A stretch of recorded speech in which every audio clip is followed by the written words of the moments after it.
Hi, I'm Chris Ince, and for those of you that don't know me, I'm the executive chef for 7 Day Catering.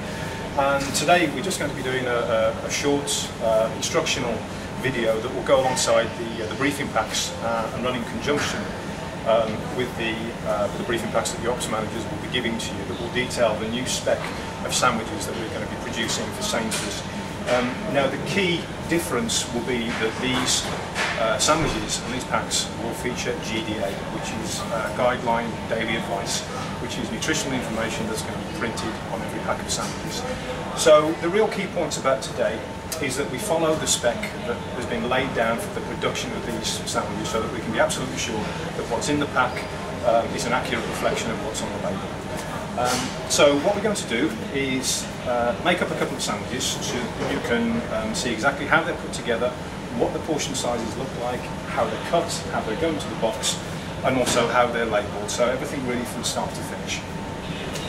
Okay, so first of all is the pack itself. Now this is the wedge box that everyone currently uses for Sainsbury's sandwiches, so this is the box that we'll continue to use from now on. First sandwich I'm going to make will be the BLT, and we have a spec for this, and today I'm going to make it on white bread. Find the best way to lay your bread out is in that way. Obviously if you were doing a production run of more, you'd have the top slice there, the bottom slice there. Now the spec calls for lightly buttered slices of bread,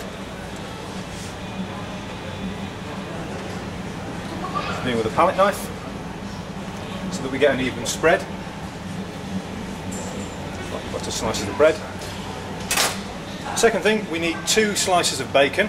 So it's important to get your bacon that's nicely coloured. We don't want anything that's too hard, that's too tough, that's been overcooked. Neither do we want anything that's white or insipid and that's underdone. So following the spec, we've got 2 slices of bacon side by side on the bread, like that. I'm going to turn them round so you've got a thin end with a thick end and a thin end with a thick end at the other side. 2 slices of tomato. Now we're not using the ends of the tomato, we use those for something else. Okay, and we pop those diagonally in the corner. On top of that goes an ounce of shredded lettuce, which is that amount there, and I've weighed it out, ample for the sandwich, which we then put over the tomato.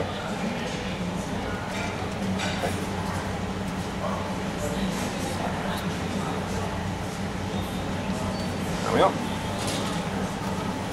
Second slice of bread goes over the top, and the sandwich is cut on the diagonal. Use a nice serrated knife, fold your sandwich over, and there it is. So the easiest way for the cut sandwich to go into the box, turn it round, slide it off the end of the table, sit in, and ever so neatly trying to keep your hands off the face of the sandwich, seal it up like that. So there you have your finished product, and all that needs now is for it to be labelled. Now these are the new labels, and as you can see they're a different colour and they're all individually priced, so that there will be no difference in price from unit to unit. Prices will be completely standardised. Also there's a space there in the bottom left hand corner for you to date stamp. Okay, I'm not going to do that now, but there in the bottom left hand corner is where the date goes. So really simply, all that will happen now is you'll take your label at the end of the production run, that will go at the top with the date stamp, and there the sandwich will be ready for the shelf. So the second sandwich we're going to make today will be the chicken and salad, and just while you get used to this, I think it's probably quite a good idea to have the spec there by the side of your workbench just to refer to, so that we get it absolutely right from the beginning. So reading down the spec again, we need to lightly butter 2 slices of bread, and this time I'm going to use brown.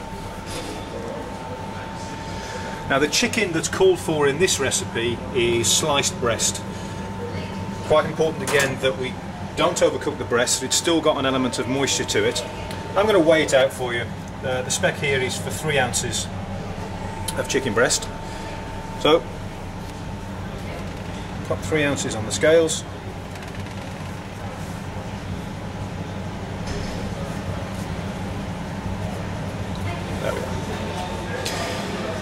Next thing that the recipe calls for is to lay the chicken on the bread. So it's important that we get nice, even coverage over the bread. So as you can see, 3 ounces, quite a generous amount on the sandwich, and this is part of the premium range, which goes some way to explaining that. And then some iceberg lettuce, a small handful, just enough to cover. I've got an ounce here, probably not going to need all of that.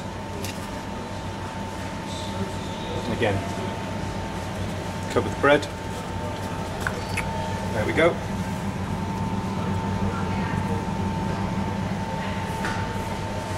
Top it with the second slice of bread, little gentle press, and make your diagonal cut.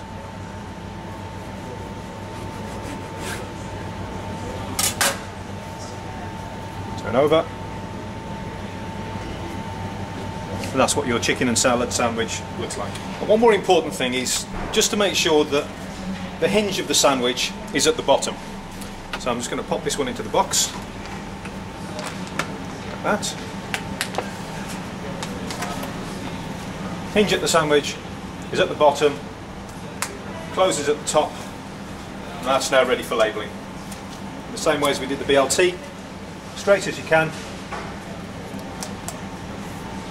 There we are, and that's your finished product, chicken salad to spec, all the GDA information correct, portions correct, and ready for the shelf. The final thing I want to go through with you today, and I can't emphasise the importance of this enough, is portioning, particularly when we get to things like cheese and mayonnaise based products, egg and tuna. I just want to show you what the specified portion looks like. This is the specified portion of cheese. This is 2 ounces. I've got some electronic scales here, which I know that some units have. Others have got manual scales. Whatever you use, it makes no difference as long as we get the right amount of product into the sandwich. So just going to pop those on the scales there. So as you can see, that's exactly 2 ounces of product, which is exactly the specification for that particular sandwich. The final point actually about cheese, as well as the quality, is that the block cheese is also a good deal cheaper than pre-grated. So for that reason, we always specify the block cheese.